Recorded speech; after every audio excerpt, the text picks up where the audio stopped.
Hello, everyone. Welcome to the GLORIO Chat, the best anime podcast on the internet. You know, we got quite a few comments on our last episode from in various different places, and I think, you know, I might call this the listener appreciation episode, listener feedback, something like that, because I think I want to respond to a few of these things that were mentioned. But you know, thank you everyone who's left comments and gave us some recommendations, which I'm going to talk about later. But you know, please keep doing that, and also please tell us if there's any good shows that we're missing, because we need them more than ever. Our list has been dwindling a bit. Although we have Peter with us today to inject some fresh blood, but we'll talk about that. But yes, we are in our second episode into the new season here, and yeah, things have not quite improved since the last time, but we'll talk about it. To introduce everybody, I'm Jel. I'm joined by Iro. I'm still here. I'm not dead yet. Still alive, still with us. We're joined by G. I would like to give a shout out to Crunchyroll for releasing season 4 of Thunderbolt Fantasy more than 2 months after it already finished airing. Great job, guys! You really nailed it there. Yep. Yep. You really gave Thunderbolt Fantasy its due, being this late to the party. Yeah. Well, If this is a big if it means that they get the last movie out quickly, like within let's say a week or two of its actual airing, then I will begrudgingly deal with it. Yeah. Of course, yes. You know, look, it's you know, look you know the old saying goes, the best time to release Thunderbolt Fantasy Season 4 was yesterday. Mm-hmm. The next best time to release Thunderbolt Fantasy Season 4 is now. So, Crunchyroll, the ball's in your court for the movie. You know, you have the opportunity to do the right thing. Have the technology. It's funny because, like, that's, in the grand scheme of things, not that long amount of time, but, like, I don't know. It must have just been, like, something got tied up in the paperwork or something, right, at that point. But I don't know, whatever. We have it now. It's still better than what happened to Girls Band Cry. So yes, well, it's all on a spectrum, I suppose. It didn't have his short stint on Amazon Prime for purchase only before making it to Crunchyroll, or whatever that. I don't even remember the other video site that it was on sale for that I've never heard of. But yes. Anyway, as mentioned, we are also joined by Peter. I am also here. I apologize in advance. Well, you know, one of the comments we got said that we never have any dissenting opinions, so well, that's what I'm here for. Maybe having you on is a good thing. So yeah.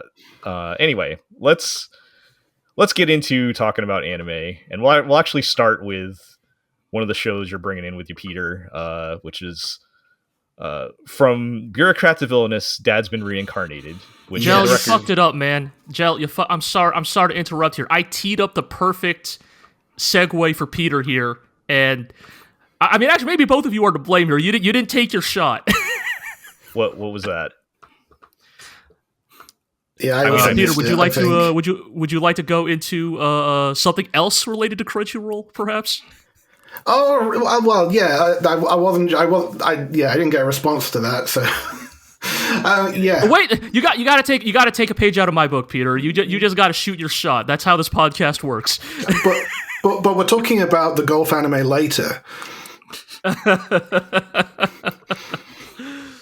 So anyway, it is worth bringing up, actually. So a few days ago, on the Thursday, 23rd of January, 2025, in case you're listening to this in a few years' time, there was a bunch of Crunchyroll accounts leaked onto Twitter.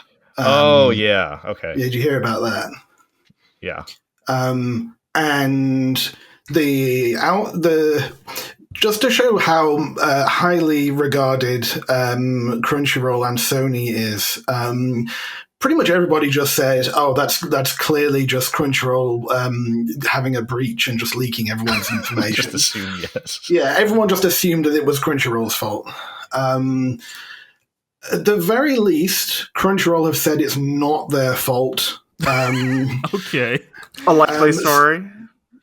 So, like, what happened? Like, so two sort of things happened at once. So the accounts showed up on a Twitter account, just a bunch of email addresses and passwords, and Crunchyroll's change password form was broken. Just two things that are seemingly unrelated, but just really bad timing all around. Yeah, I don't believe in coincidences with IT problems, but yes. Yeah. And so I put on my journalist hat for the radio and emailed Crunchyroll PR on Friday, 24th of Jan, asking, one, is this a data leak from Crunchyroll? Two, have they informed the Information Commissioner's Office in the UK? If it's not a breach of Crunchyroll, do they know where it came from? And is it brute forcing or anything like that? Why was password change form non-functional? And are they going to introduce further security methods like two-factor authentication? Crunchyroll have not, at time of recording, emailed me back. They did release a statement to Anime News Network saying that they have found no evidence of anything broken on their side, and the accounts that were leaked online have been secured, whatever that means. So there's no explanation as to what happened to their forgotten password form. Reset password form. They have changed it, so they did notice that it was broken, and it's now essentially does the same thing as the forgot password, which is what everyone was using while it was broken. But we don't really know where it's come from.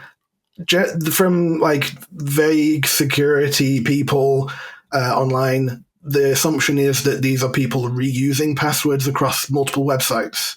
So another website got hacked, and then someone tested a bunch of them on Crunchyroll and found ones that worked, and then leaked those. That's what people are believing at what actually happened, with Crunchyroll saying that there's no evidence of a breach on their end. Explain why the password page is broken, though. That's the weird part. Yeah, it does seem like just bad timing, but it is a bit suspicious. But I guess the PSA from us is don't reuse passwords and use a password manager probably. Yeah. Yes, that's good general advice for trying to avoid these situations. But yeah. Yes, sorry, Peter. I missed your message in the Discord. I just saw it. Don't worry. To recap, yes. Thunderbolt Fantasy Season 4 out now on Crunchyroll. I was gonna say it's weird how how few shows on this list are on Crunchyroll now. Odd, yeah, I guess you're right. Beastars is Netflix. Sorairo Utility's High Dive. I guess Zenshu's Crunchyroll. Sakamoto Days is Netflix. There's a couple other shows I'm watching that aren't on this, which we'll get to some other day. But I still have Orb in my back pocket, for example. That's on Netflix. We all keep an Orb in our back pocket. Yeah. So the Bureaucrat, the Villainess show that I was about to talk about is on High Dive as well. That's not on Crunchyroll. So yeah, I have noticed the past couple seasons they have gotten less licenses. It's interesting, but not necessarily related to a security breach though. So everybody, I would recommend changing your password regardless. That never hurts to do that. So okay, now that we have the anime journalism out of the way, let's talk about this Villainous show, which Peter, I know you said you've been enjoying this. I watched the first episode, so I'll share my thoughts. But I as far as the premise, the title kind of says it all. But it does kind of have some interesting spins on some things. But what do you how have you been enjoying it, Peter? So I have a bit of a what's the word? I have been typecast as the Villainess show enjoyer. Uh-huh. And it's not untrue, to be fair. From Bureaucrat to Villainous is it is still an isekai. It is still set in the world of an otome game, but it is a lot more of a gag show. Like, it is set up, punchline. A lot more than, say, I'm in love with the Villainess or All Roots Lead to Doom. It's closer to All Roots Lead to Doom now I think about it. Not least because there is definitely some a bisexual theme going on. Because like one of the things that this show does is like it is in this otome game world. You've got all of their love interests, and whenever like one of their flags is set, they sparkle, and because like that's level up or whatever. The jingle for your relationship points went up. Yeah. But the protagonist girl also does that to the Villainess as well. So because like a lot of the things that the Villainess says ends up, instead of like trying to push the protagonist away, ends up just making her more infatuated, that sort of thing.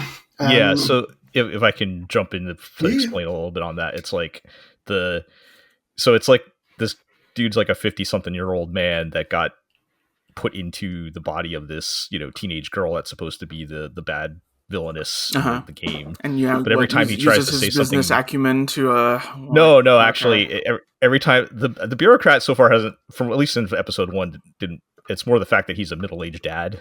Okay. And so he'll try to like say something mean, but then he can't help himself, and he goes into dad mode and gives like life advice instead of saying something mean, and that makes like the main girl like him instead of hate him, or her, I guess. That's, the ancient. So, I'll just chime in and say the thing that I found. I was trying to find a way to explain what felt unique about it, and it almost feels like not that the dad has been reincarnated into this girl, but more like he's almost piloting her like a mech. I mean, yes. One could argue. Does that make sense, Peter? One could argue many of these types of isekai shows are not reincarnating per se, but you are a ghost possessing another individual. Right. Yeah, a little more so than usual on this one, I think, because like it's like almost like. So I can explain this. I can explain this. Go ahead, Peter. Yep. There is a moment in, I think, episode 1, maybe episode 2, where the concept of the isekai staple, the cheat skill, comes up. Yes. And well, bear with me on this. Hear me out. So the cheat skill in this show is Elegance Boost, where the internal monologue of the 52-year-old salaryman Bureaucrat will say something. No matter how crude and rude he thinks it will come out as beautiful, elegant speech. Yes. Like, it just gets translated into... Like, he doesn't say anything crude. It's not that sort of show. He is, like, trying to... Like, he does like a movement of like just like a very formal office bow, and that gets translated into like the Omega curtsy. Yeah. Right. Yeah. Or like he's they're eating lunch at the cafeteria, and he's imagining going to like a real life cafeteria in Japan where he's you say itadakimasu and you take your tray up and you thank the chef and all that, and then it translates into him like twirling around and sparkling with his fan, and it's a pretty good joke. But yes, so that's part of what it makes it. When I was saying it's like he's piloting a mech, it almost feels like that's his, the mech is translating Right. into his special attacks. You move or this something, lever basically. a little bit, and you push down with your foot, and your mech does like a double flip and shoots the Zaku. Yeah, basically, except that in this case, it's doing a curtsy or something, right? That's kind of almost what it feels like. But yeah, Peter, you've watched more of it, so I don't know if they go in any other places beyond what we touched in the first episode. But it's largely more of the same. I've seen 3 episodes so far, and like the second episode, they sort of they learn magic, and so in the world, they're like, oh, in order to do magic, you need to use a language that only mages know, and it's this sort of made up language like Latin or something. Mm-hmm. No laughs at that. That's fine. Because if you use just like normal speech, so let's just say Japanese for sake of argument, use normal speech, the thoughts of the people around you will interfere with casting the spell, and it won't work. Mm-hmm. And so this bureaucrat just like draws really complicated kanji, and they don't use kanji in this world anyway. So he draws this kanji, and these spells work because so none of their it. fantasy language can interfere with the complexity of the written kanji. Is that the idea? Yeah, I think that's the idea. So yeah, that's kind of the second one. But I feel like I need to stress that this show is a lot more of a just it's a gag show. Like it is very much filmed on comedy. Mm-hmm. Like I don't think there's going to be a huge story boost. Maybe at the end they'll do something, but at the moment it doesn't feel like it's really going in places like that. It's pretty silly. Like it's not like there's not much more to it beyond that, which is fine. Like I thought the first episode was pretty fun. I think my only thing is like outside of the one kind of pretty good joke, it's like a very deadpan straight villainous. Like there is nothing else going on really. But yeah, I mean it was pretty fun. We get to know more about the love interest, the canonical love interest in episode 3. Like all the pretty boys who have the really fancy hair.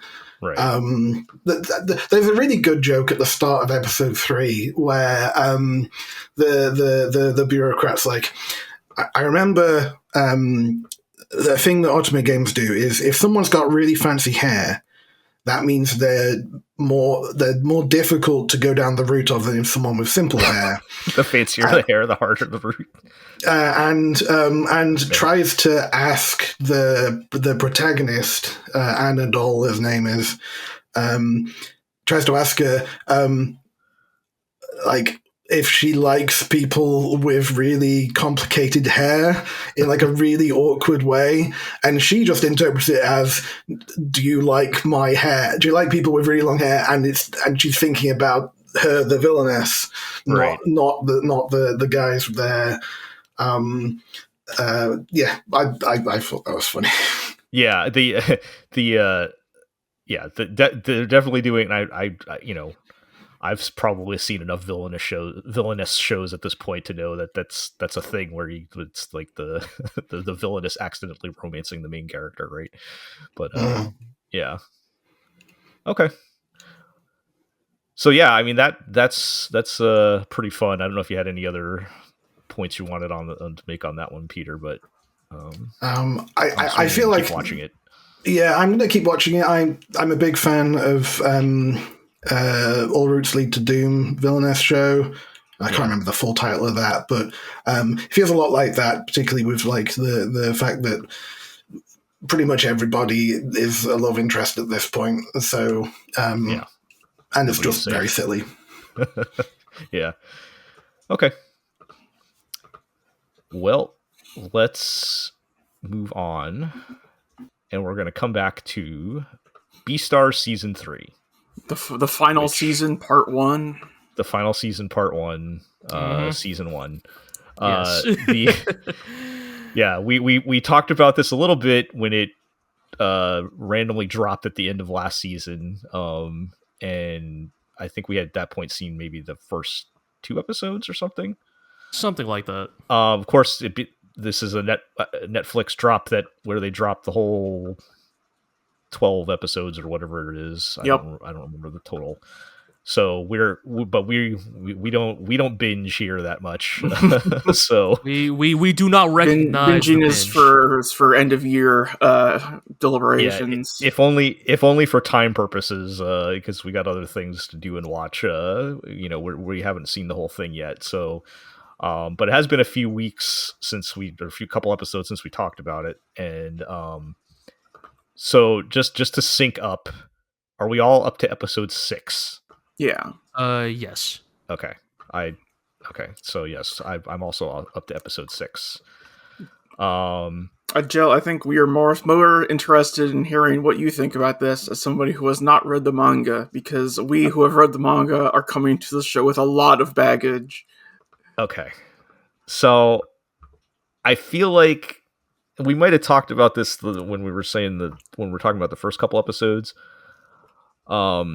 This is something that I felt started happening toward the back half of season 2 as well, where, yes, there's some wild Beastar moments, including meeting Lugosi's grandfather. Oh yeah, which was probably the highlight of this block. But I have no idea what the hell is going on. All right, you know what? That's valid.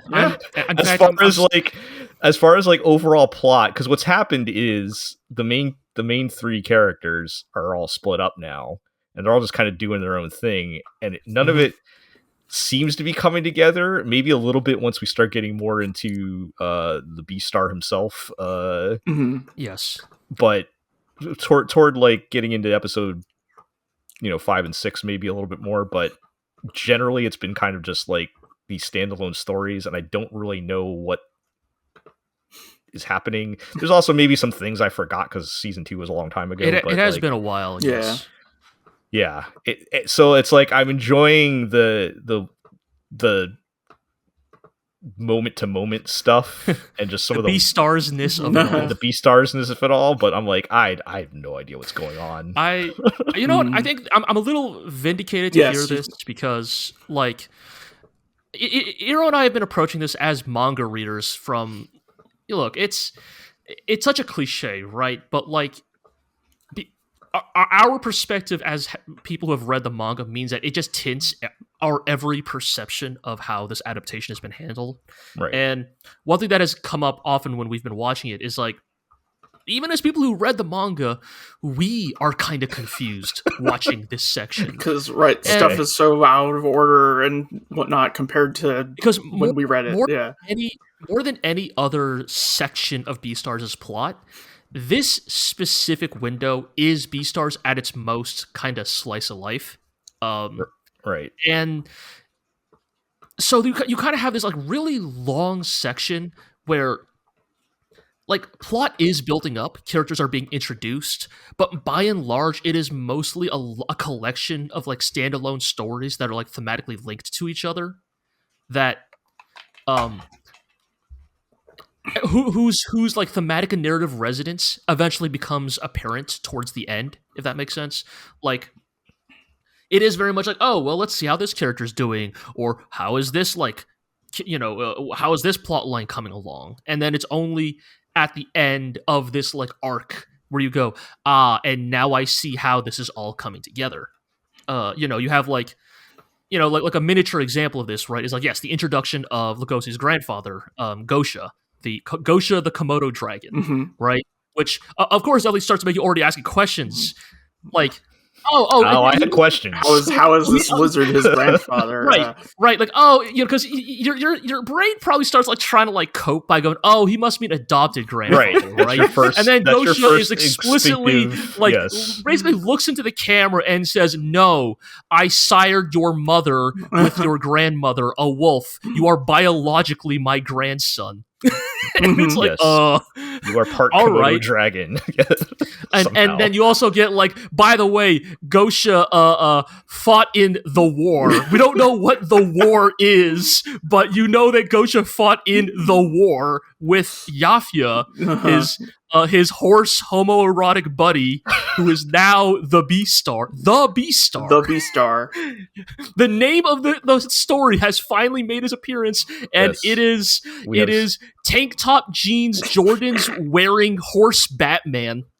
Yep. Beastar is good sometimes. Yeah. And it's just like, you don't really like understand why these characters connect until eventually the show like reveals why they're thematically linked. And because of that, the anime this season, more than any other season, has been the most liberal with how it is adapting these sequence of events. Like we are literally throwing chapters, like dozens of chapters apart, next to each other into a single episode. And so I think that's why, even for us as manga readers, and I assume especially for you, Jel, it can be a little much because, like, Yeah. You're almost going, wait, why are these two events being put next to each other in this episode? And Yeah. in the long run, it might make sense, but at the moment, Yeah, I think it does feel a little like confusing. Yeah. As I'm thinking about it, I don't even know if it's so much that I'm confused, as in like, and more so like, where are we going with this? Like, because things are not connecting. It feels like why are we getting all these scenes that don't connect together into a plot? All right, is that the idea? It's just weird, man. But I think some of this, again, I think this is why Aaron and I were very curious to hear your take on this, Jel, because like for us, what we are feeling is like, even if this is the most slice of life section of Beastars, for us, it's not slice of life enough. Like, because of how much they have cut out to like focus on, because I'm sure you've picked up till now that like, as disconnected as things are, broadly what Beastars Season 3, the final season, Part 1, is focusing on is sort of the beginning of this hunt for this mysterious serial killer, right? Like, is it the Is that what it's about? The Beastars Joker, the strange new boss. Right. Oh, the guy that him. Yes. Yes. Right. You know that the I guess I was thinking because as the audience we've seen him, right? So like yes. I guess I wasn't thinking he was that nobody else has figured that out. Yes. Right. The point is that there is a new criminal element in the world of Beastars on the rise, who Yafia the Beastar is hunting, and in some ways, this is indelibly also connected to Lugosi, to perhaps the history of Lugosi's family, which has yet to be revealed, but like these are elements that will tie together, and that's all like well and good, but like for me and Arrow, the thing that like we remember about this section of Beastars is like Lugosi meeting Sagwan, the seal, right? Like, okay, it's yes. like, yeah, it's like hanging out with like weird new animals who offer Lugosi like new, different perspectives on life. Yeah. While we bring him up, the part where Lugosi delivers the udon to the fish is the funniest thing I've seen. It's really good. The fish just dumps the whole bowl into its mouth. Like, which again, like the moment-to-moment stuff is still the very Beastars absurd moments are still very good, in their own little bubbles, right? So that was absolutely hilarious when he has to try to talk to the fish, and but and then he meets the seal guy, right? But yeah. Also, I want to. How are you guys saying the Beastar guys, the horse's name? Because so this is a Lugosi situation, right. Where I think in the subs it's like Yaya. Yeah, I don't. Yaya is just a little awkward to say, or it just doesn't roll off the tongue. And I think it's just the manga scanlations translated to Yafia. I guess if you want to be like generous, it is like maybe it's like a hard like like an accented H or something. I mean, I'm looking at the. I'm not an expert on this, but I'm looking at the katakana, and it looks like it should be Yafuya. But anyway, I would rather say I think this is a scenario where like I would rather say that it's spelled a certain way because of like right. That's the closest they can get to with right the katakana, right? Because it is a real name, but it's like in the Arabic world. Okay. And I don't know how it's meant to be pronounced, but all right. I would rather say Yafia, but yeah. So, some interesting moments. The plot was kind of heating up toward the end of getting into episode 6, 5 and 6, right, where Lugosi does meet Yafia. It does his typical Lugosi insane thing. I will say when he walks into his like penthouse or whatever that is, immediately I thought, oh man, I can't wait till he fights this horse. Yeah, it's a very Yakuza coded sequence. Yes, and you really do think it's going to go in that direction. And of course, Lugosi having zero chill does his crazy thing, but yeah, and I don't know. Are we leading up to Lugosi being the new Batman? He already did his stint as a master vigilante. Look, yeah, like that. I feel like that's probably the direction we're going. In some ways, guess, they are setting up that parallel, right? Where like Lugosi did his stint with Gohin the panda, yes, as a vigilante in the black market, and Yafia. The parallel is Yafia is basically just that, but like on a like national government funded scale. Yes. Yeah. And it's just and the concept of the Beastars still, I'm assuming, intentionally vague. Yes. That is, but yeah. Although I feel like we kind of see it is government funded Batman. Yeah. Yes. But yeah. It's I mean, we could sit here and go through some of the other wild moments, but I don't know if there's anything you guys want to highlight. But I think the only thing those are the things kind of keeping me. Those are the things keeping me invested. Right. And I do like the characters still. I just want them to do something. Yeah, that would be nice, wouldn't it? Yeah. It is an unfortunate thing of like splitting them up. Kind of like you lose a lot of those dynamics. Like. I think it's kind of why we miss like a lot of the more like one-off chapters during this section of the story, because like even though Lugosi is on his own for this stretch of the story, he doesn't feel like he really loses much. In fact, he feels like he gains a lot because like the chapter where he meets the seal. Basically in the manga, there's like 5 or 6 more chapters like that where he like meets different people who live in the apartment, right? Who all like. Are there for their own various reasons, right? There's like an albino crow. There's like a bear who writes like novels for young girls, right?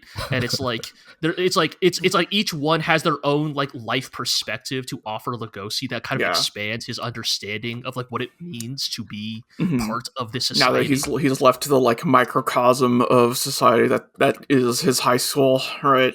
Right. And it's like really fun and interesting, right? Because like he's mostly talking with like adults, right? Who like for one reason or another, right? Like are at some interesting crossroad in their life. Right.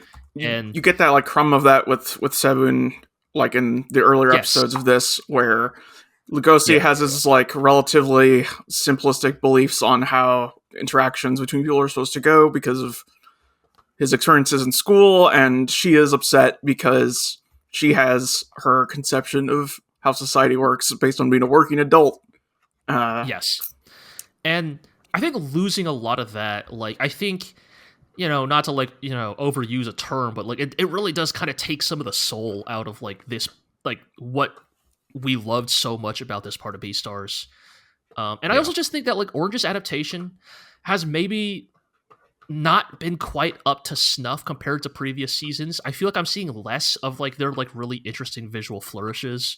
I feel like It's gotten kind of sterile, right? Like a little bit, yeah. Like for me and Iro, a moment that really like kind of let us down in the anime is like So, like, when Gosha reveals that he is not just a doddering old man, but in fact, like, the veteran of, like, what is probably implied in the lore to be, like, the great herbivore-carnivore war. Right. Like, you know, we get that awesome credit sequence that, like, look, I need to say it out loud. We need Beastars Showa Gaiden. Yeah. Like, I Yes. need to know what the fuck Gosha was doing in, like, the burning ruins of the city. Like, just, Yeah. like, beating ass like some Fist of the North Star vigilante.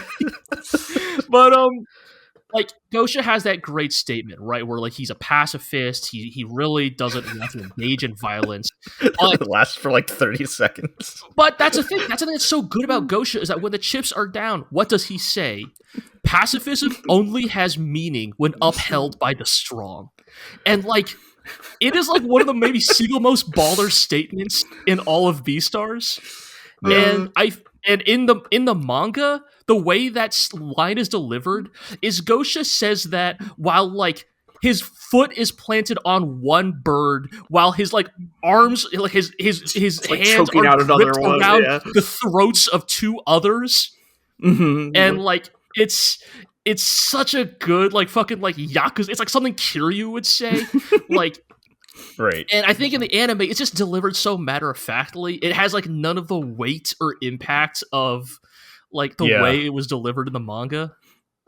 Would have been a good time for like a freeze frame or something. Right? Yeah, exactly. yeah. A postcard memory, as they say. But yeah, you're right. Because like I do remember him saying that, but it didn't. It was like, oh, yep, Right. that's And for us, it's like we can immediately call up like the panel and page to mind. Yeah, because like maybe after it's a after big this, splash image. Yeah. we should post the page in the Discord. So to me, it just felt you can like see what it looks like. Yeah, to me, it just felt like it was the natural part of what it was happening, and like Mhm. not really something that stood out. But yeah, that makes sense though. Yeah.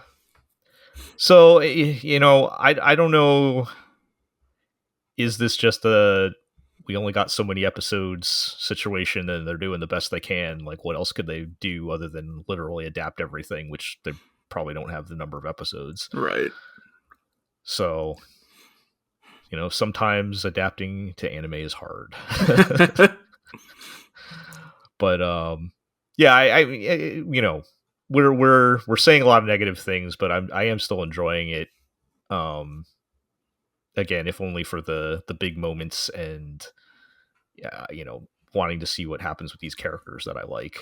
Yeah. But yeah, it'll be interesting to see. Like, one thing I did want to note, because like even though the characters are separate, like Lugosi has met with Haru and Lewis, and like I thought it was funny when he does actually meet up with Lewis, and it's just like, oh hey, like they're just like, it was not. I don't know, I was expecting it to be more of a dramatic moment or something. Actually, that's kind of another section where, again, I hate to be that guy who keeps comparing it to the manga, but like the line, at least as it's translated in the manga, that Lewis tells Lugosi to like kind of reinvigorate and like reinstill confidence in like his convictions, where Lewis says, now amongst the fan base, iconic line, "Your fetishes are what make you who you are."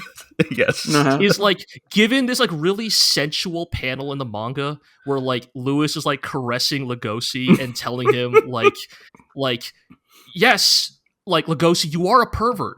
You have a deeply twisted fetish, but that's what makes you who you are. It is your strength. And in the anime, it's again kind of just delivered a little matter-of-factly.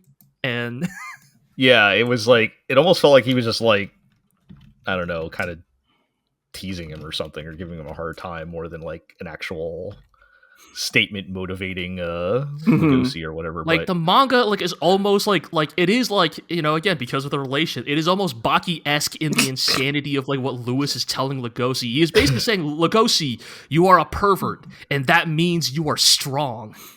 Only a pervert would have eaten my leg to fight a bear. God, these stars. It's so good, but also, yeah. All right. Well, we'll we got us 6 more episodes of this part of the final season. Whatever Indeed. that will mean in the future, we'll see. But we'll catch up with more of it next time. Okay. let's go on to the Apothecary Diaries season 2. Sure. Yeah, it's back. How's that been going? It's trucking as usual. Well, I feel like, right? It's Mao Mao's. Mao Mao's here to solve crime. Solve crime. And that's what she's doing. Solve crime. Yeah, go ahead. Have they established a season 2 plot yet? Or is it still just there are deaths and potential murders and such happening in the Inner Palace that have potentially taken years to come to fruition, right? Which by the people who have committed them, and which is sort of bringing up the question of what else might be lurking underneath the surface, right? Yeah, it is kind of doing the thing that Apothecary Diaries has always been good at as a sort of procedural narrative is because even these last couple episodes, it is mostly still Mao Mao solving what appear to be single instances of crimes or conspiracy in the inner court, but what they are doing is building up this idea that you don't have there is no such thing as 6 coincidental conspiracies happening in the inner court. You know, even if they may appear to be one-offs, it's just you do not have something like this happen this often by accident. There is a rot deep in the inner court that has clearly kind of infiltrated and laid its roots deep into the core of this apparatus. And the question is just how long until Mao Mao feels like she has to because so far the thing they also established about Mao Mao is a lot of this is just her conjecture, right? And she purposely does not bring it up to Jinshi, the head eunuch of the inner court, or I guess the rear palace is actually what it's called. Yeah.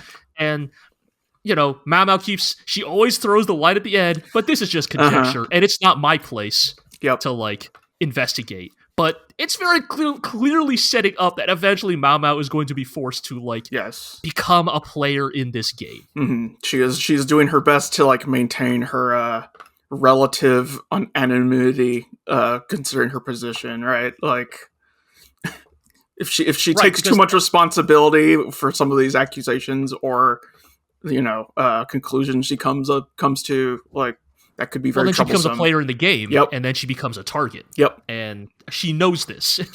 Exactly. But yeah, otherwise, the show continues to be quite charming. It continues to get into these sort of interesting social aspects of the Rare Palace, which is again the living quarters of all of the Emperor's concubines, and sort of the inevitable socioeconomic dynamics that will happen there, right? It is a garden of roses, so to speak, right? There are thorns hidden behind every petal, right? There are conspiracies, there are cliques, there are jealousies, right? There people are, they may not be stabbing each other in the open, but they are all trying to find their angle to come out ahead. And every aspect of life in the Rear Palace is a part of this game, right?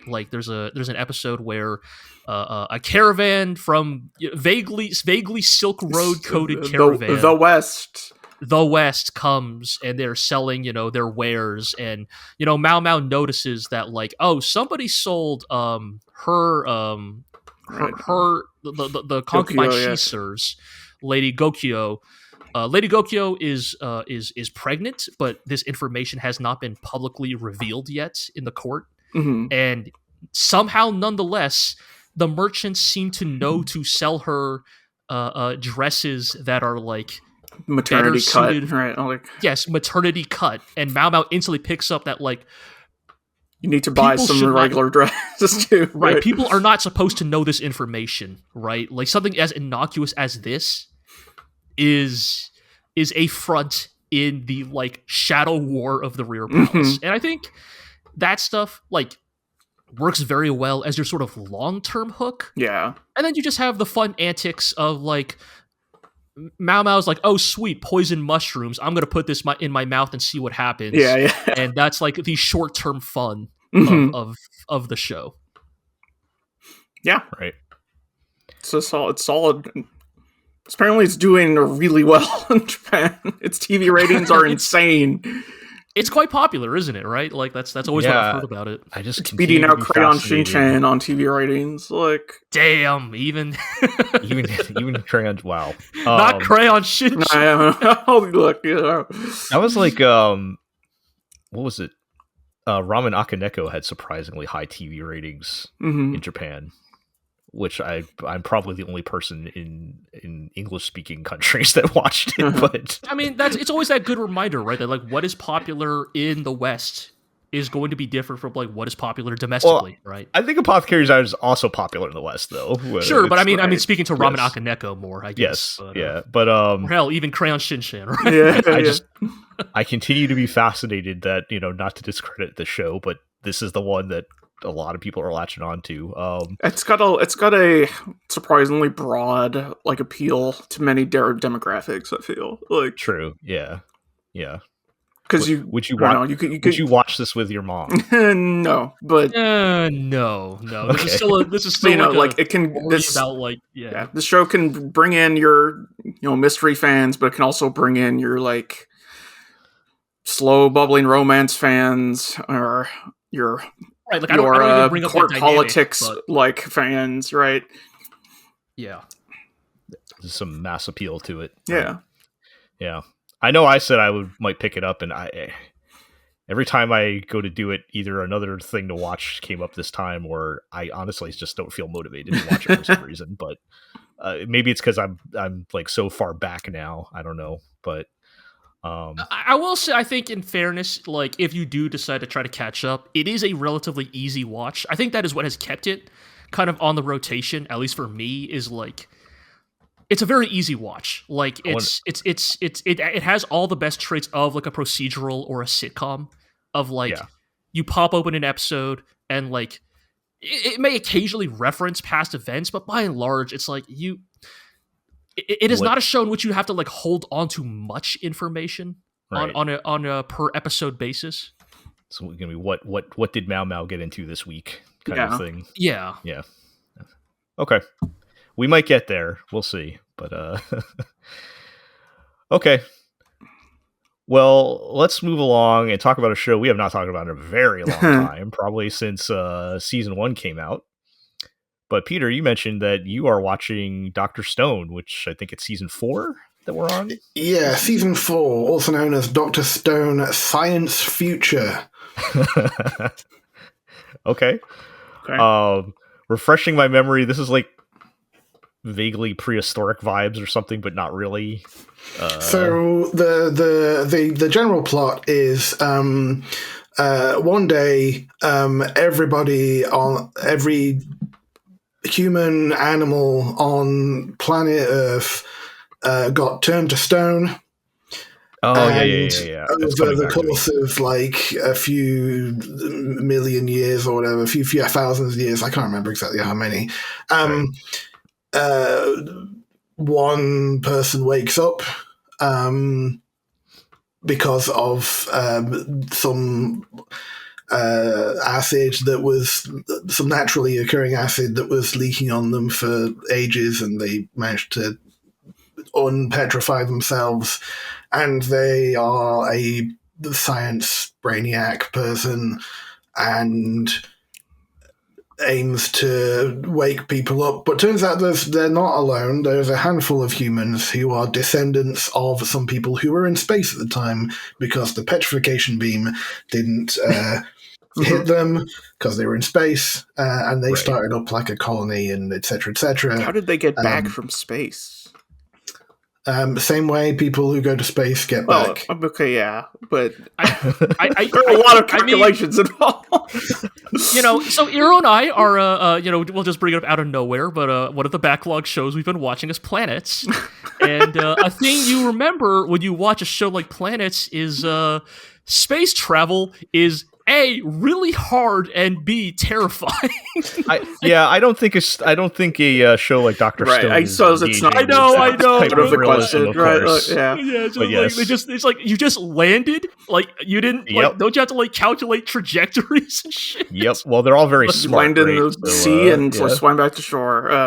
Yeah. So So Peter, I mean, you've clearly liked this show because you've watched up to season 4 here. So how This is how have season you been 4? enjoying? This is Yeah. season 4. Woo. Yeah. Yeah.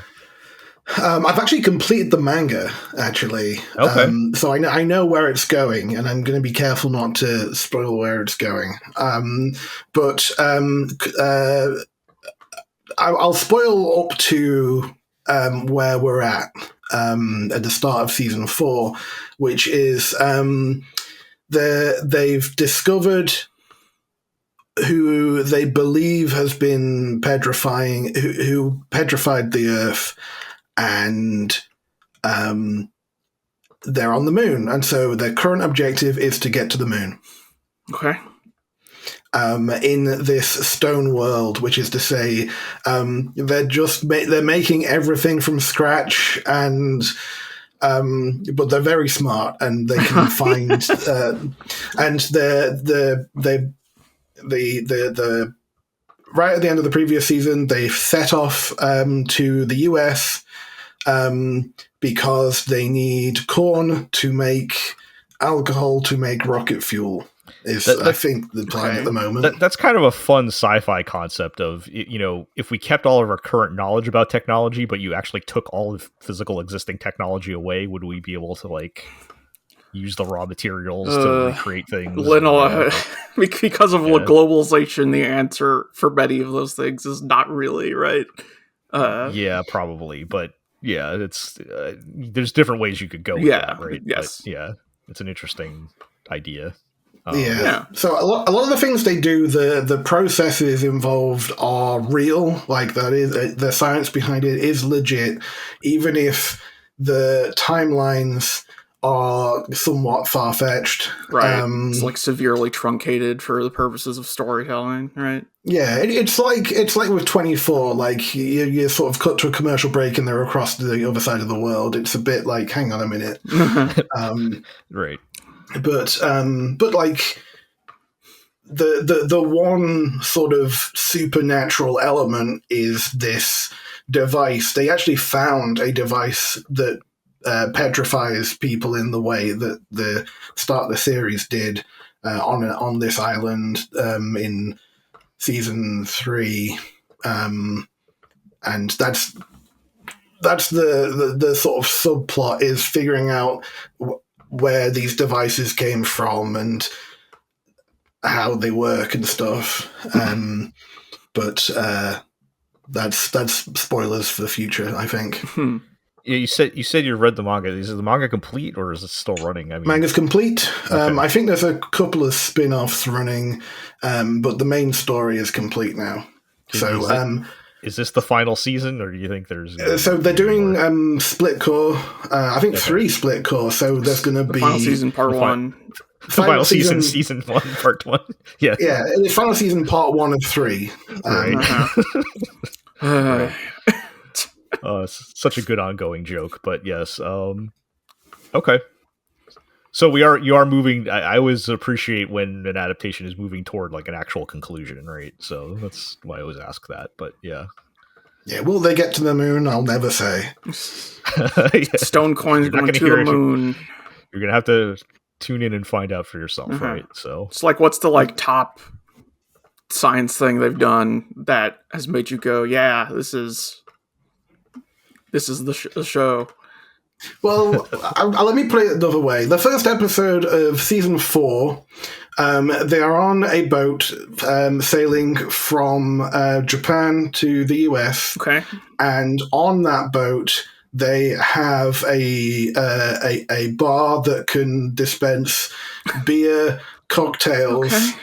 And they have a full casino on this boat, and the main plot of the episode is an argument as to whether to take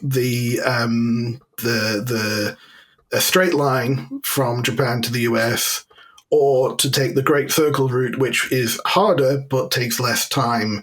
And they settled this over a game of poker. Okay. Wouldn't you stop in Hawaii or something? If you were sailing across the Pacific?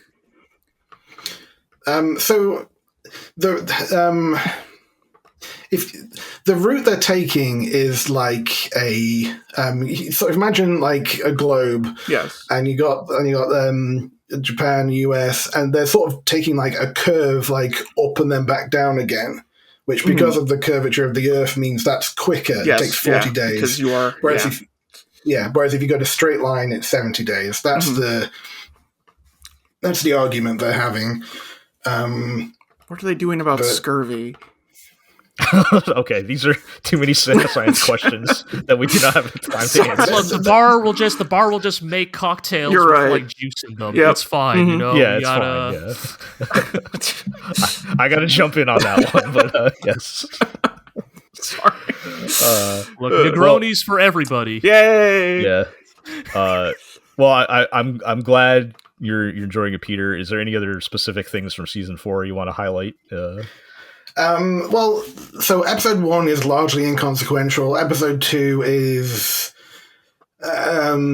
interesting from a science perspective because they make a sunstone basically, so to allow them to navigate when it's cloudy. And then episode 3 is actually there's plot to do, and there might be some other people in the Americas. Okay. Right. Okay. Is the science like the anime application of science kind of the thing appealing to you on this? Is that the fun part? I think it's more like I think I'm more enjoying the friends we make along the way. You know, it's yes. It is an enjoyable show. Just like generally, the science stuff is interesting, and the fact that it's all real largely is cool. But right, I think it's just fun to watch. It's not a difficult watch, really. But also they're heading to space, and that's fun. Like I'm big into space stuff. So is it like that scientist kid just kind of chills out or something? Because I feel like I remember our first look for that show not being particularly kind, and I feel like the thing that kept coming up in multiple people's like write-up on Dr. Stone was like, I don't know, man, this kid seems like kind of a prick. Like, he is absolutely a prick. But I mean, like right now, they've had to like split the cast in half because the cast has grown exponentially since shonen is wont to do. Yeah, and so like they all bounce off each other. It is a very slow start. I do remember at the start, like considering dropping it because the science kid is kind of an asshole. The strong brawny kid is extremely annoying, and the girl is the girl. And like, God, that tracks. Yeah, I'm sad that I know exactly what you mean, but yes. I mean, look. Team 7 had a long shadow on Shonen. Yeah, but it picks up. Like when they start like actually having equipment and having a wider cast, it really picked up from there, I think. Okay. Well, interesting to catch up on that one because it's been so long, but and you know, anytime we dive into these I mean, Dr. Stone's pretty big name Shonen Jump stuff, right? Yeah. But yeah. All right. Okay, let's talk about Aquarion Myth of Emotions. Moe. Aquarion Moe, yeah. Aquarion Moe, if you will. How did this one go, guys? As you will often hear me say, man. Go ahead. You know, Shoji Kawamori, undoubtedly one of the greatest mecha designers who ever lived. You know, Macross, the Transformers. You know, Gundam 83, Escaflowne, Gunhead Unit 507. Like, what an illustrious career, truly.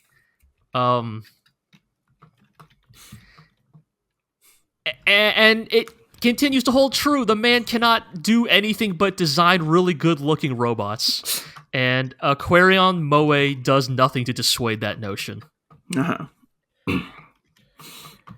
So I take it you guys are not going to keep watching this? No, I don't feel like No. watching any more of that. It's it doesn't have anything going for it, man.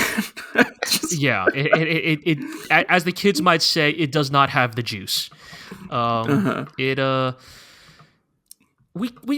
feel like we constantly ran into this feeling watching Aquarion that, like, it was hard to tell, is this show opaque and disjointed and confusing on purpose? Because on purpose, because we have not watched previous Aquarion entries, or is it confusing and opaque because it's badly written? Okay. And by the end of episode 3, I think we concluded it's the latter. It's just that, like, even if you were familiar with Aquarion, I don't know if the show would suddenly, like, open itself up to you. If you would suddenly go, yes, now I understand the thematic through line of Aquarion Myth of Emotions. Like, it's just not very good. It's like it. Like there's an intentional disregard for tangible reality in the show that, like, continues to, like, bolster my feelings that the reveals that Aquarion Myth of Emotions is secretly SSSS.Aquarion. But, like, right, I'm also not even interested enough to find out. Like, the show is doing a lot of posturing about, like, yes, the, like, grand mystery of what the situation is, where these people came from, their potential relation to, like, past lives and another time, another civilization. And it's playing very coy about all of these things because it's supposed to be a big mystery. And I'm like, I don't care. Like, sure, you're not revealing information to me, but also I don't care about that information. It does not appear to be interesting to me. You're just being mysterious for vibes ? But the vibe, it's not. I don't care. But they're not good vibes, right? It's like I think of, and I mean, Evangelion has affected all mecha anime for all time afterwards, and, like, Evangelion is very mysterious and opaque about what's happening in certain ways, but it has good vibes. It feels interesting. Even at its most, like, primordial level, Evangelion's also just fucking cool to watch. Right. Exactly. That's also a thing where Aquarion really fails. Like, the art style continues to be very charming. The mech action in this show is fucking dog shit. Like, I'll just say it straight up. Like, the action in this show sucks. Like, it's like, I know I have, like, harped on this weird, like, tact about Aquarion the last couple of episodes about, like, the importance of, like, introductions and first impressions in mecha anime. But it continues to hold true. Like, we watched 3 episodes of this show, and the titular Aquarion, it doesn't do fucking shit. Like, even when it finally busts out its cool move, which is, like, the Mugen punch, the stretchy, the infinite punch, it's, like, storyboarded in, like, the least interesting way possible. Like, there's no pizzazz, there's no flash. Like, there are the cool, like, comic book inspired effects, like the screen tones and the vivid colors. But in terms of the actual, like, action happening on screen, it's really bad. Like, it's like, I feel like I go insane every time I think about the fact that Satellite as a studio is still allowed to exist when Studio Orange is right over there. Like, like, Studio Orange already proved you could do CG mecha well with a, like, show that is more than 10 years old at this point. And Satellite is still in the, like, hey, you know what's really cool? The PS2. PS2 CG was great, wasn't it? Yeah. Do they... Because obviously the character designs are very, like, stylized, cartoony. Are the mechs, like, realistic, or are they also? They look like Aquarion mechs. They are just CG, just straight up normal Aquarion mechs. Yep. Yeah, piloted by panty and stocking characters. Yep, basically. Okay, that's weird. Okay, but so yeah, it's like, I don't know. Okay. There's like, I don't know. There's like much else to say from our end. It's like it's a boring show. It's not fun to watch. The vibes aren't good. We don't like the characters. Yep. The story is hard to follow. It's all about what, like, oh no, all the pilots are missing some vital emotion, and piloting the Aquarion is what allows them all to cover for what each other is lacking, which means all of the character writing is, as you know, you don't have any fear, so you do crazy things, and I'm worried that you do crazy things because you have no fear. Right? Yeah, as you know, kid, you have no empathy. That's why you can think about things in a logical manner, even when under duress, because you have no empathy. It's very well, okay, to be clear, this would not be the first mecha anime to do this. This is to true. do what Of I'm about to course. say. Yeah. No, don't worry. I am going somewhere with this bit. Let me be absolutely clear about the statement I'm about to make. Oh boy. Aquarion is not the first mecha anime to do this. And in fact, some would argue that what I'm about to say is the emotional core of the mecha genre. But what Aquarion does is it removes the subtext and just makes it blatant that the text is, what if being on the spectrum gave you powers? It's not compelling the way that they're presenting it. Yeah, okay, well, I think the fact that you guys are struggling to think of like anything that actually happened in the show to talk about, because like even before this, because they just stand around and talk about like their non-existent feelings, and you guys were saying you're trying to remember before this. You're trying to remember anything that happened. Right? Yeah, like I guess like the big theme so far of Moe would be that this idea of reality being mutable, or like a mutable, intangible like facet of their lives, right? Like all the characters talk about how like their world doesn't feel tangible, about how like living in this world, the lives they lead, inherently it is to like not truly have a handle on like what is actually happening in front of you, right? Which again leads to like my speculation about this being a simulation. But like, and there are interesting works that have played with that before. You know, another show on Aaron and I's backlog is Ghost of the Shell Standalone Complex, a show that is deeply concerned with like the tangibility of reality in a digital age. Aquarion doesn't do anything interesting with that.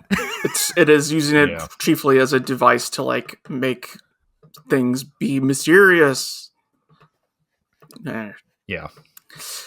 All right. Well, I think that'll lead into interesting. You guys talk about satellite still using PS2. Oh yeah, they've never stopped graphics. Because if we were to take a time machine back to 2005 and one of their first original productions, the original Genesis of Aquarion, I don't think their computer graphics have improved much since that time. But I mean, at a certain point, it's not an excuse, or it's not a failing. It's a stylistic choice, Gohans, right? Like what we said about Gohans. Like if you do something like wrong long enough, so you must be doing it on purpose. Yeah. So all of that is just kind of segue into the something else that I've watched. I did not watch the new Aquarion. I watched the first episode of the old Aquarion. Oh, good. Oh, boy. We had one of our longtime commenters, I don't know how you say their name, Barano or Barano, but they've been following us a long time, recommended that we check out the original Aquarion TV series. And I'll preface what I'm going to say is, we appreciate your recommendation and opinion. I can definitely see the appeal of the show, but I probably did not really enjoy it that much myself. I will say I might not be the guy that should have watched this, because I'm not a big mecha guy. Not the way you. I'm not in it as deep as you guys are. Is, part of what I'm saying here. But are you trying to offload this onto me? Am I the one who should be watching Genesis of Aquarion? I would be kind of curious. It's for fans of the genre. Tell you what. We've been doing this. We've been doing this long enough. I could probably take some guesses on how you guys would feel about it, but I would be curious what you guys thought about it. Let's take this from another tack then. I guess compared to what we have just been saying about Myth of Emotions, what is like the general through line of Genesis of Aquarion? At least based on what you watched, Jill. Like, is it So similar? Is there a thematic connection here? the part about being confused, No. Oh, boy. probably also true in the. And I only watched the first episode. Yeah, I got the gist of what was going on. It's like a post-apocalyptic situation, and they need 3 mythical chosen one pilots to pilot the Aquarion. Okay. And Uh-huh. so they're and of course they have to be teenage children, right? So they're collecting candidates basically, and Yep. the candidates have certain characteristics, and it's a kind of a contrast of like there's these super future high tech people searching for through the post-apocalyptic Earth ? I don't remember if it's actually on Earth or not. And and down on Earth you've got kids digging through garbage for food Sure. and stuff, right? Yeah. So and the main kid is like literally like a feral child who is like running around on all fours and like sniffing like a dog in the air for food and stuff like that, right? So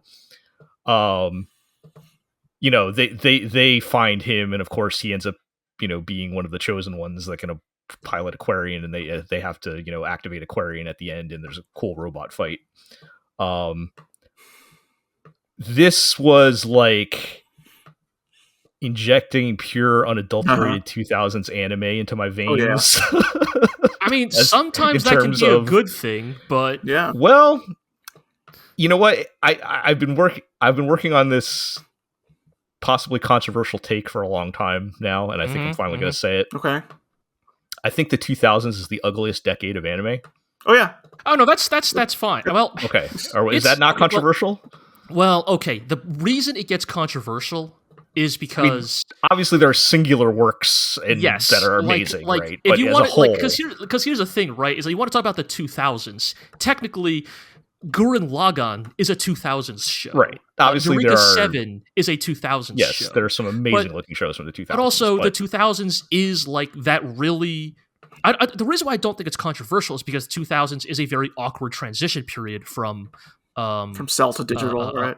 from cell Yeah. to digital animation, and you see a lot of shows suffer from this. I mean, Iro So, and I yeah. talked about this just last year with like Big O season 1 is cell animated to Big O season 2, which is digitally animated, and Yeah.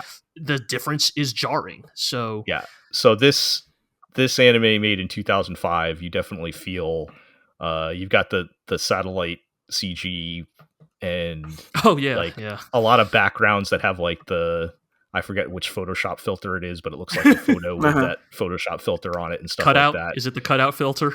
Yeah, I forget which one it is, but you'll Because it's you probably know that you'll know one. when you see it, right? But the Yeah. Either that or posterized. that said, there were some like really nicely animated, like hand animated sequences too. So Sure. but it's also it's not just that, but also like the very the bright loud colors and all that stuff is a lot to take in. It's Digital there's coloring was also there's a pretty lot of effective. sensory overload in this first episode. How many CG people were there? Oh, we didn't even talk about that.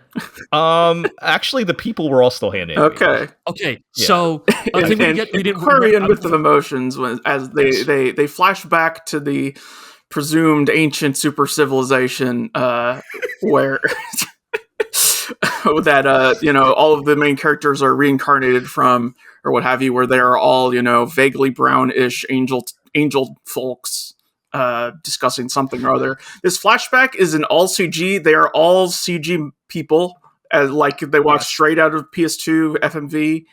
I mean, like it's like gesticulating this is like, and yeah. It's rough. It's really rough. It's really rough looking because like you go from like these really, again, to its credit, really charming stylized art style of and then you go to these very like mannequin-esque CG model people, And like it's like there's a great scene where like one of the like panty and stalking ass looking characters looks into a mirror and then briefly sees the reflection of a horrible, ugly PS3 person in the reflection.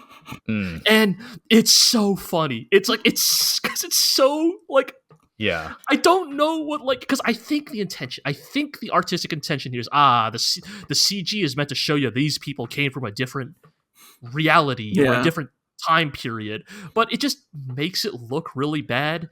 Like probably the only thing that like barely justifies it is okay, look, in all fairness, a lot of these panty and stalking characters' previous incarnations were like really attractive, toned brown women. Which, look, okay, I can really respect that as a creative choice. Okay, yeah, all right. Super civilizations just looked like that. Yeah, you know? check out G's Blue Sky timeline, and you'll understand. Look, I don't know. The original Aquarion. Yes. So yeah, there's nothing that egregious. And I give it some grace because it literally was 20 years ago, right? Yeah. So like, you know, it was a bit more of a we were in a transition period at that time. It's much less excusable 20 years later, right? But yeah, I can see the appeal of it because it is like it is very like I'm trying to find the right words for it. It's a lot of very big, bold things happening, which is kind of fun in a way. And I feel like there's probably going to be a lot more going on that I'm not going to get out of one episode. Like if I were to watch it. So like, you know, for example, like, I mean, even we were talking about Gurren Lagann, like you don't get the full scope of Gurren Lagann in the first episode. You do establish a lot of things that I liked in Gurren Lagann. Right. Like, I mean, you get a feel for its tone and its energy, but yes, you don't really understand the full plot. You don't fully understand the scope at all at that point of where we're headed with that in one episode. So I'm only going to judge so much on one episode, but yeah, it was just like kind of sensory overload, and you know, I didn't really like the main kid because, like I said, he's basically a feral child, and not like in a funny way, like just kind of like in a annoying sort of way. But the robots are cool. Three-part Gatai, you know. Okay. I mean, look, I again, a lot of respect for Kawamori. I have to admit, like, I'm not the biggest fan of the Aquarion designs. Like, they kind of occupy this weird place in my head of like they're kind of an awkward hybridization of real and super like design sensibilities, right? Because they have like the multicolored thing. You know, you have like there's a red one, there's a green one, there's a blue one, right? Like they gatai. So like it has a lot of that kind of like super robot energy, but then it also has a lot of like Kawamori's own like natural knack for like fiddly mechanical detail.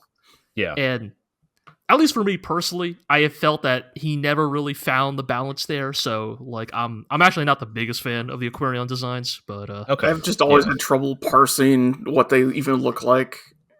Well, it's just that they're a little generic by like Kawamori standards, right? Like you know, like his Armored Core designs are very distinct. You know, like his like Valkyrie designs from Across are very distinct, obviously.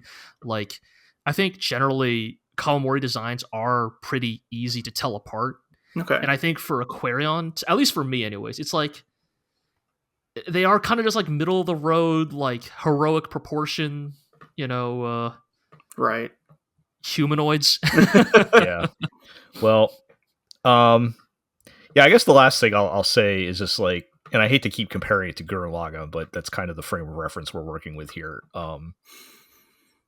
I could see why you might compare that if you're looking at Gurren Lagann as this like big, ridiculous, you know, people throwing galaxies at each other by the end sort of show. Right. but it also there's a lot of subtlety in Gurren Lagann as well. There is, and surprisingly so. This first episode of Aquarion has zero subtlety whatsoever, and I don't think that's necessarily a bad thing.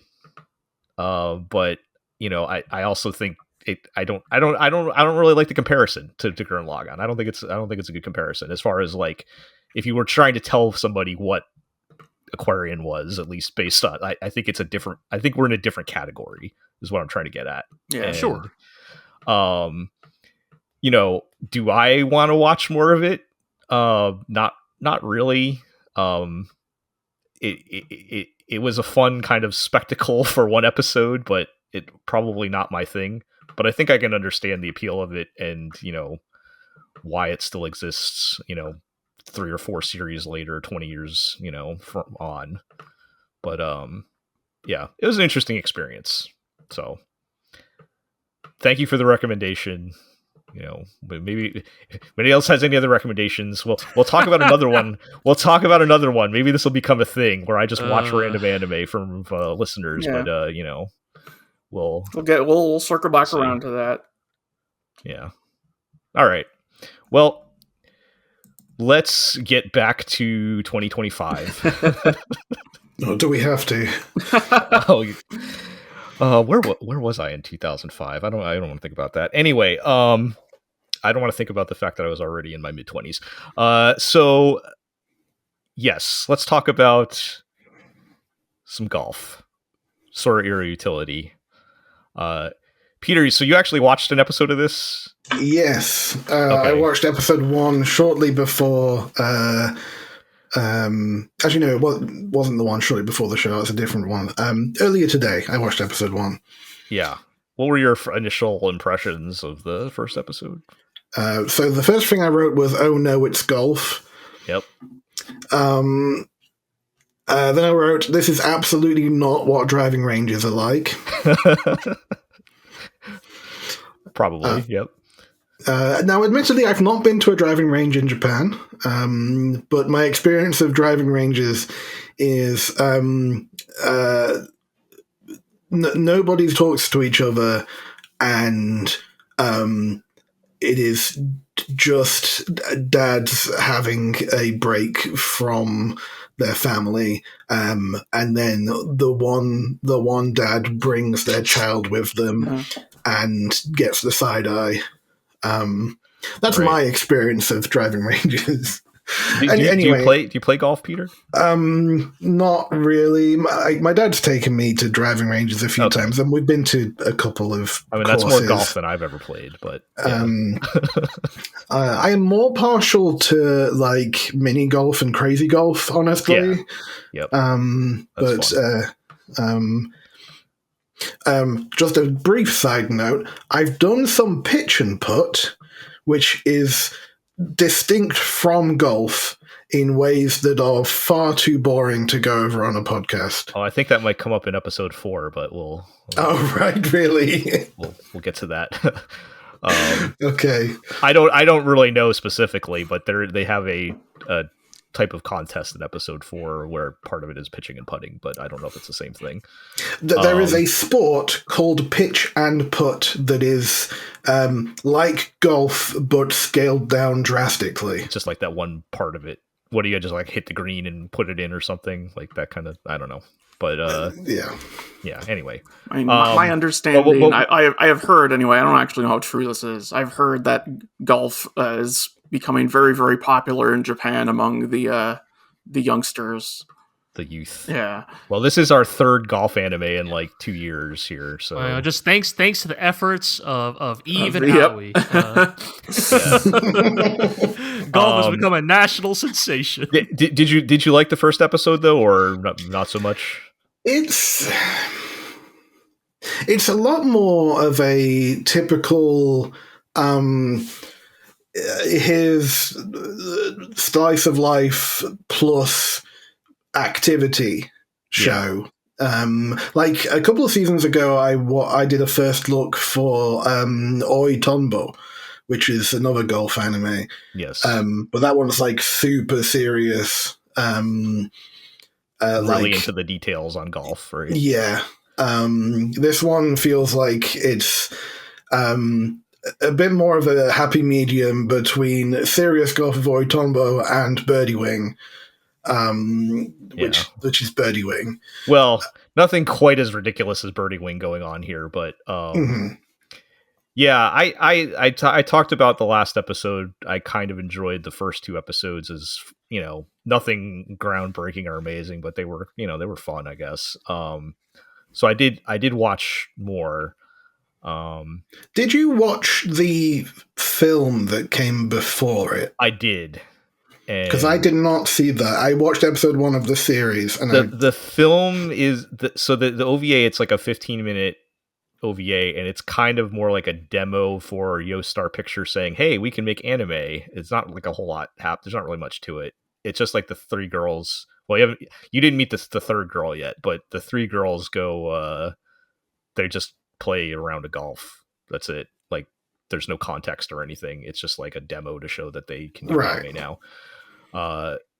But yeah, couple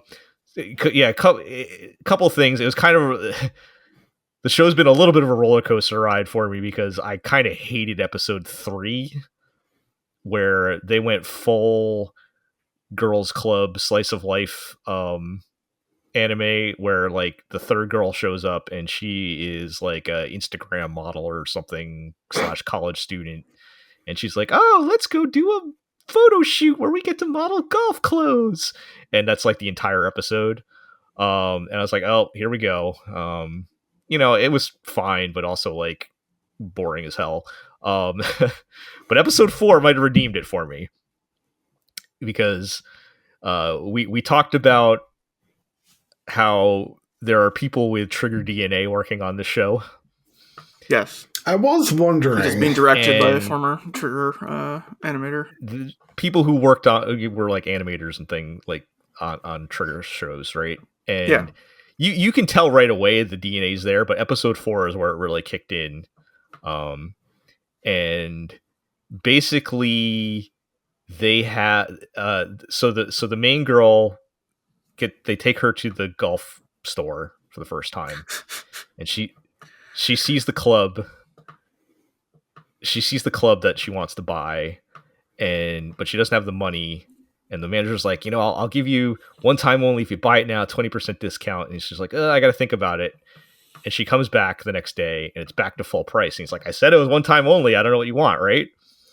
And so he's like, tell you what, if you can beat me and the staff at this golf contest, you three girls versus us, I will give you the 20% discount.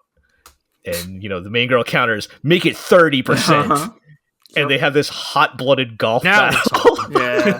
Oh, yeah. Which having a deadly serious hot-blooded battle over something incredibly trivial is so funny to me. Because she's not getting the club for free or anything. She's getting 30% off. That's what she's fighting for. That ain't nothing. And I think she would have saved like $50 or something, basically. Look, and, in this economy? I know, yeah. With the yen looking the way it is? So the style and presentation was definitely of this whole battle is like I could sense the Trigger DNA, because like they had like a lot of their good jokes, like repeating a poorly animated sequence multiple times in a row to make it funny, those kinds of things. It was definitely the most entertaining the show has been ever in episode 4. It's kind of hard. It's one of those things you kind of just have to watch it, but like, the manager and he pulls out these 2 staff members who are also kind of, they look like normal middle-aged men. And then like, when they get on the first guy gets up, and like the first contest is who can drive the furthest in 3 shots, basically. And, he just looks like a normal, like, man with glasses, and then he gets up there and he like basically goes Super Saiyan and starts screaming, and those kinds of things. And then, finally, God, at the end, it was a good joke where the manager himself has to have a putting contest with the main girl as the last part. and he's like, "It's time to take that out." And they're like, "No, not that." And you see like they're taking a padlock off this cabinet and everything, and he pulls out this like 2 million yen putter. And he's like, but he just absolutely sucks at golf. But the main girl also sucks at golf, and it's basically, and they have, so the contest is whoever basically makes the putt first wins, and they're both just missing it and missing it and missing it and missing it, and it's hilarious. And I'm like, okay, yeah, they know what they're doing with the comedy part of it.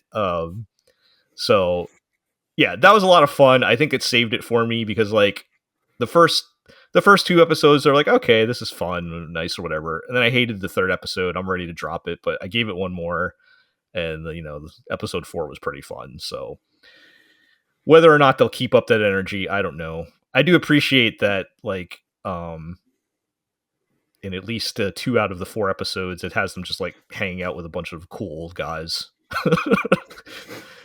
Like, they know their demographic for better or worse, right? Like, who the fuck is watching a golf anime?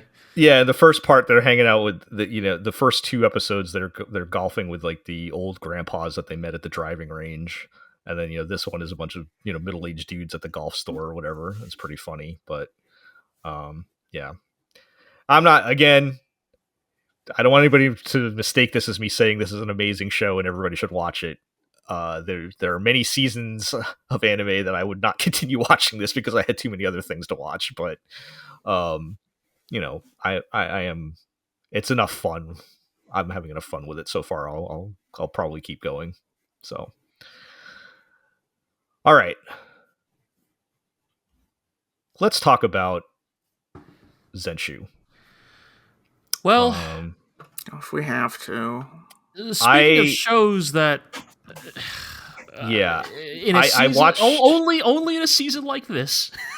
Well, I will say, I'll just get my part out of the way and let you guys go, because I think you guys are probably going to keep watching it. But I watched episode 2 and dropped it, so I did not see episode 3. It's not great. You made the right decision, Joe. Yeah, like the twist is just Luke Braveheart is kind of a misogynist. Yeah. And not even like a really like bad evil one, just like kind of a normal misogynist, which makes it more boring. Just your run of the mill disrespecter of women. No. Yes, so like that's pretty much like not even like a particularly like like he's not calling them like femoids or whatever is like the latest like incel term of the week. He's just kind of a prick. Yep. And I guess like the point is like, don't meet your heroes sort of thing, but it's like, but he's a fictional character, so like the problem is like every aspect of this premise falls apart the more you question it, because like, shouldn't Natsuko know that Luke is kind of a misogynist? Because like, shouldn't she know everything about this show or this movie? And so like, if Luke is a misogynist, like that must have been like an established trait about him somewhere in the movie or like in the story. So like her being caught off guard by it doesn't really make a lot of sense. I don't know, man. In general, it sucks. It's just like isekai sucks because like isekai as a genre just like even like rarely even ever actually does any of the interesting things you could do with its framework, right? Like I'm not even I'm not like, I mean, I am an isekai hater, to be clear, but I am not like so far gone that I could not recognize the potentially interesting narrative avenues you could take with a story that is like meta aware of like its purpose as in universe fiction. I think there's interesting things you can do with that. I don't think Zenshu does any of it. Yeah, like I'm even trying to remember in episode 2, wasn't it basically just like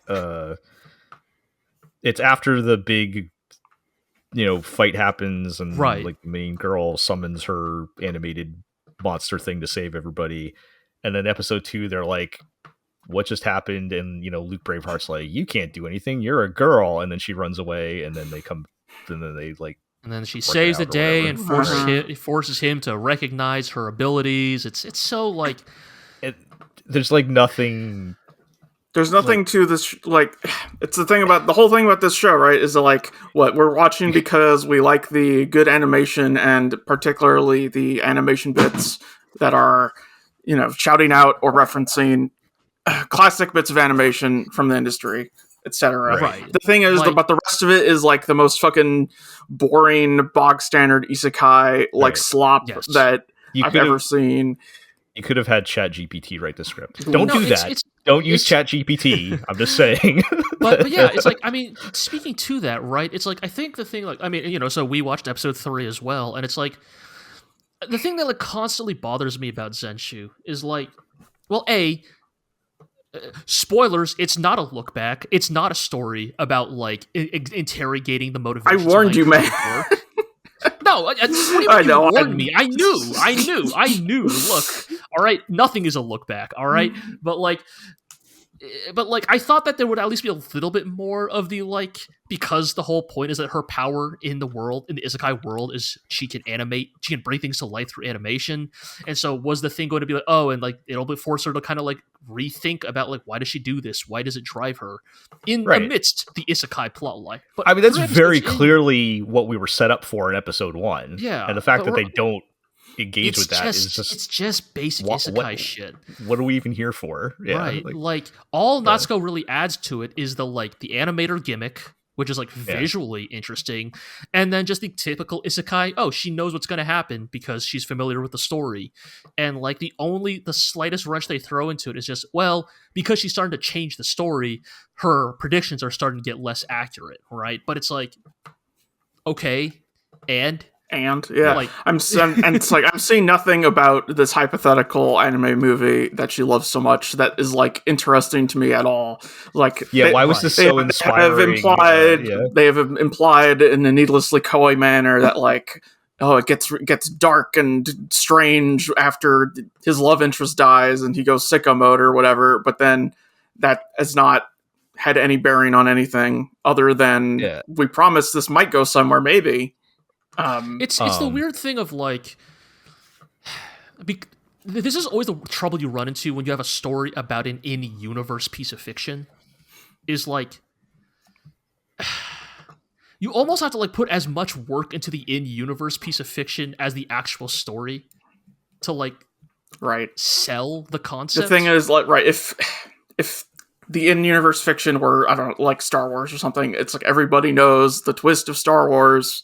And so the characters should also know the twist of Star Wars, and to them, they have no reason to hide this information, right? You would only be hiding this information to us, who are 2 layers removed, and it ends up feeling pointless, because it's like, you're making the story harder and more circuitous to hide this information that isn't important, or shouldn't be that important to the story.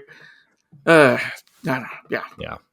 Anyway, So, it's go ahead. To bring this all back, I would say the only reason why I am like maybe even a little bit invested in continuing with this, and as a result dragging Iro along, is the animator sequences are so far legitimately cool and don't feel exploitative or like weird yet, right?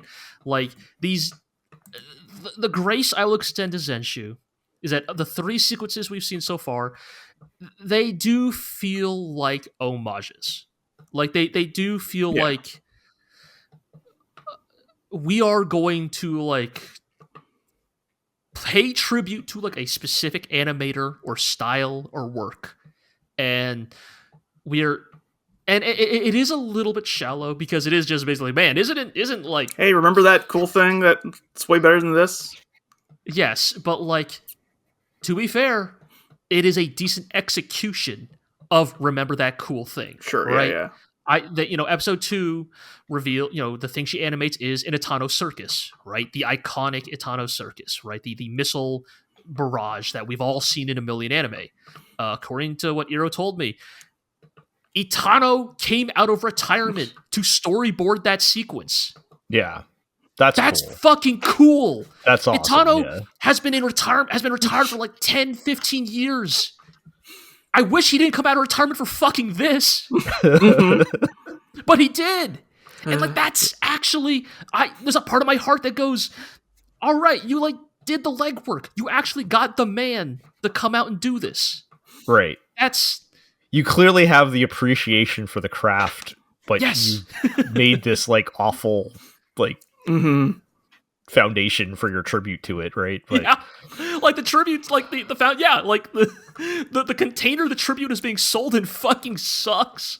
it's like But I don't know how tribute's- much you guys. The tribute's okay.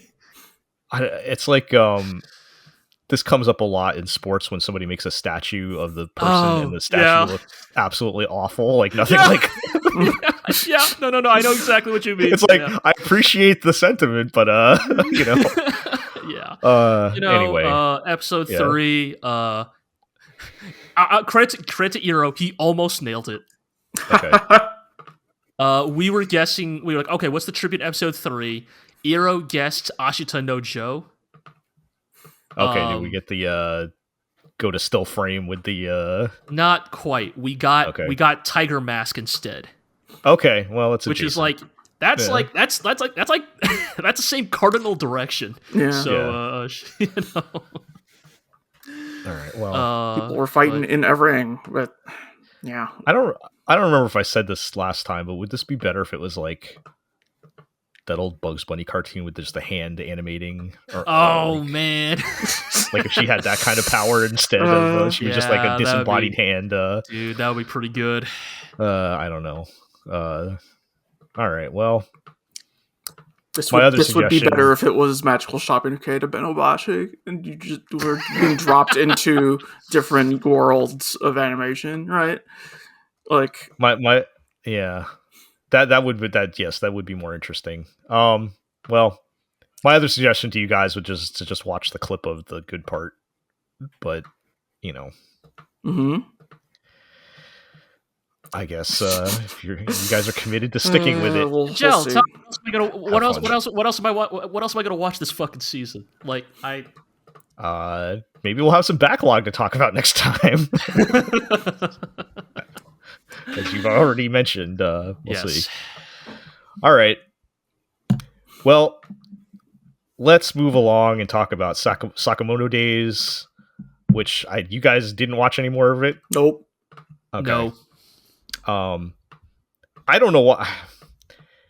Part of me is holding on to hope a little bit that after the initial setup of episode 1, because we only talked about episode 1 last time, right? Yeah. I was kind of hoping after the initial setup, there was still some hope that they would kind of settle into more of what we would like to see out of this show, which is less of the Shonen Jump battle anime fighting the Assassin of the Week, and more of the how is Sakamoto going to apply his absurd, overpowered hitman skills to daily life, which would be much more fun. And actually, I wonder which direction it went. And you know, I knew the answer. I knew going into it that was not going to happen. That publication publishes one kind of manga, and they even reversed. You remember because we had Artemis on last time, and I think she brought it up how it was fun that he just was straight up murdering people in episode 1. Right. Yeah. They claimed he did not lethally injure them. Oh, he's Kiryu Kazuma. He's never killed anybody. Yes, they pulled, except it wasn't funny. Like in Yakuza when Kiryu blows up a helicopter with a missile and the guy clearly did not die. It's almost like you'd almost make or when he shoots a man with a gun and they do not die. Like you could almost make a good joke out of like Sakamoto visibly stabs a man in the chest, and then like you do your like comical X-ray diagram to show actually he missed the heart by half a centimeter. So yeah, no. The only spin on it they put is his wife does know that he was a hitman. Okay. Okay. So I really thought this was going to be like a hiding your past life thing. So they do spin that part a little different, but basically she comes in and she's like, "Did you go killing somebody again?" And he's like, "No, I didn't lethally hurt them." Okay. Yeah, and they in episode 2 they pick up another party member because you have to have a girl and a Chinese the smart girl one, the strong one, and girl. As Peter said earlier, you have to have the smart one, the strong one, and girl. So you've got the guy with the psychic powers, you've got Sakamoto, and now we need a girl. So All right, well, what's girls' power? a Chinese girl. She's Chinese. So that's she for knows- She sure. does kung fu. So she Got does it. kung fu, makes fried rice. Got it. No. No. Okay. Oh. Oh. She makes steamed pork buns. Excuse me.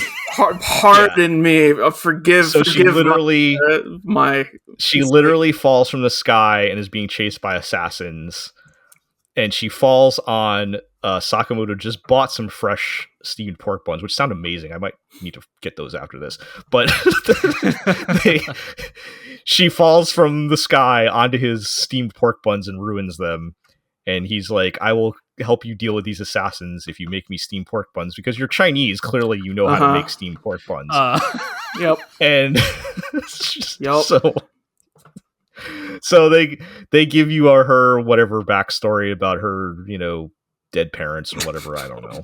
And they go fight these probably borderline offensive Korean assassin guys who are like these comical villain, I sure love murdering serial killer guys. Oh, so an accurate depiction of the Korean mafia as done by one Ryoga Kotoku series. They're not even like they're in like, I guess, old traditional clothes, like they're wearing like monk's robes or something, if I remember correctly. Okay. Like so we're going in that direction. They're like completely like cartoon character, all right, evil villains that they have to fight, and I'm like, this is so not what I want out of the show. It's like, I'm sure somebody will enjoy this if you like that kind of like, let's fight the enemy of the week thing.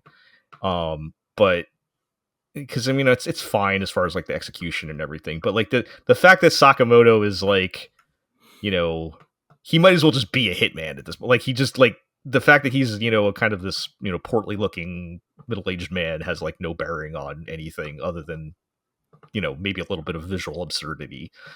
And I started watching episode 3, and then I just, let me just skim ahead how long it takes to get to the fight.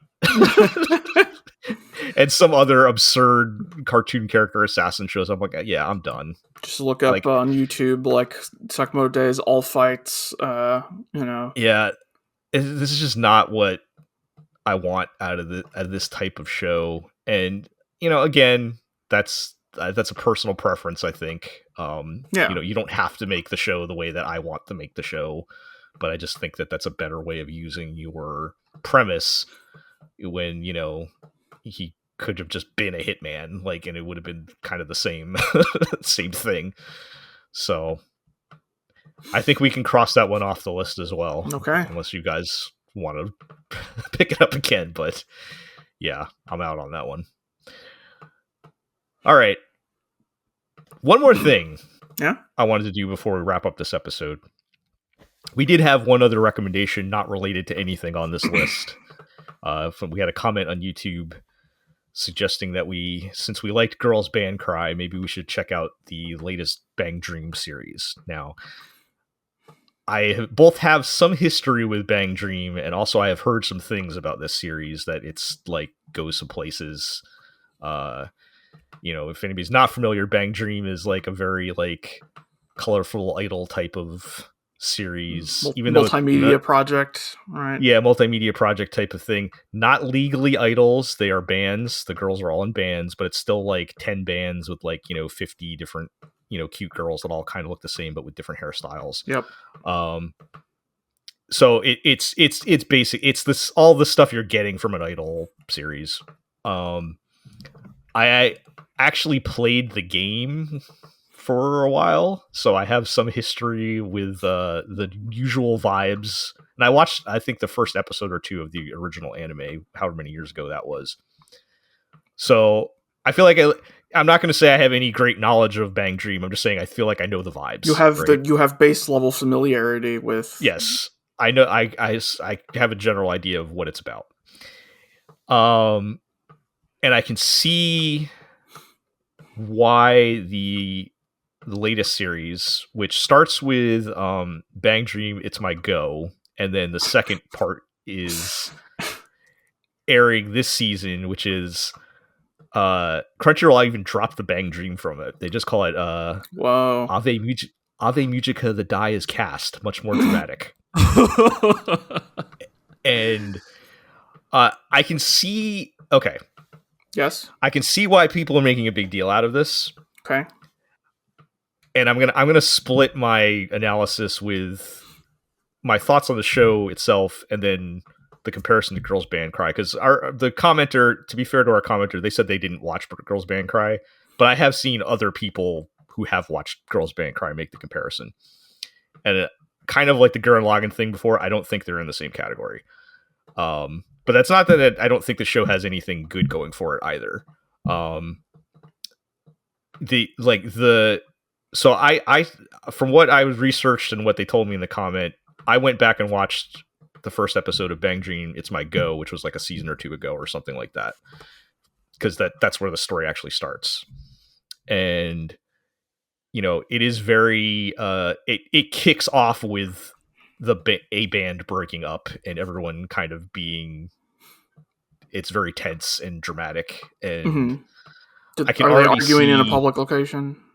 No, it's in like their club room. They are high school, club, whatever. They're like in their club School room or idols. wherever they're practicing. And it starts with a intense dramatic breakup, like first thing you see, and I'm like, okay, the vibes are different now. And I think it's kind of like the thing where in the context of, and again, I'm just judging on one episode, but it feels like in the context of what is normally a kind of like upbeat, colorful, fun idol series, any kind of like genuine adversity or just people being mean to each other feels like revolutionary, right? And I that's kind of, the rest of the episode is like one of the girls trying to get a new band together, and it's very kind of it's not the usual high energy Ganbare, we can do this power of friendship thing. It's very almost melancholy, which is interesting. So it is interesting seeing that sort of tonal shift for a type of series like this, right? And so I can see the appeal of that. And just out of curiosity, because I've heard things escalate, so I was only gonna get so much out of one episode. I watched the first episode of the series airing this season, Yes. the Ave Mujica. I have seen tell that apparently this show has a lot of psychological depth to it, akin to seinen classics like Vinland Saga and such. I don't want to get into the thing we found on Reddit, the chart, but if you Google these shows, it'll come up pretty prominently. So I'll just throw that out there. But the first episode of Ave Mujica is like kicks off with like these girls in like black gothic dresses and masks performing some kind of ritual or something. Okay. And I'm like, of course, it turns out to be a performance, of course, but it's just like a very like dark, heavy vibe to it. I'm like, okay, I can see. I didn't watch the whole episode because I would have had no idea what's going on otherwise. I just wanted to try to catch the vibes of where we're going, and I think I can see the appeal in the sense of, like I said, the contrast of having these more intense melodramatic plot lines and stories and dialogue in a type of series that is normally the exact opposite of that. By the standards of the genre, it is like or even just the fact that it's such a big difference. Like, I mean, you do that with any genre. It's maybe, do I need to pull out the deconstruction word? I don't know, but so I can definitely see the appeal to that.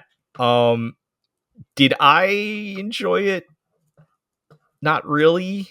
And I think if I cross over to kind of the Girls Band Cry comparison, that will kind of explain my personal preference.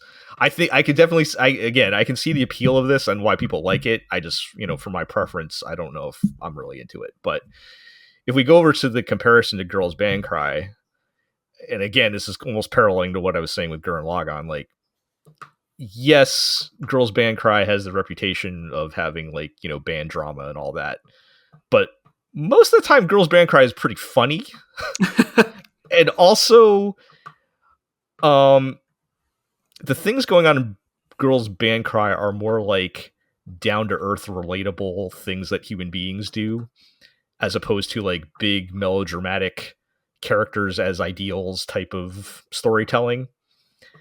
And, you know, you can do that. It's not necessarily one is better than the other in those cases, but, you know, for me personally, my preference is to have, you know, I feel like Girls Band Cry is closer to Bocchi the Rock than to this, right? Like, to me. You're dealing with, you know, and then Bocchi Rock kind of being on the further end of the spectrum of being more toward comedy, right? But both of those shows are dealing with like somewhat realistic, relatable human problems, whether it's dealing with, you know, anxiety or problems with your family or whatever. And maybe this show gets more into that, I don't know, but it felt more of like kind of big band drama, like, you know, people conflicted over, you know, I'm just so passionate about the music and, you know, you guys aren't good enough or something like that kind of stuff, which we gotta make one of those like 4-quadrant political charts, but like for girls band shows. Like for one girls band shows. Like one axis is like Ganbare versus like starting a band sucks, and like I don't know what the other like axis would be. Like Ganbare and depression. On the other side, and then what then?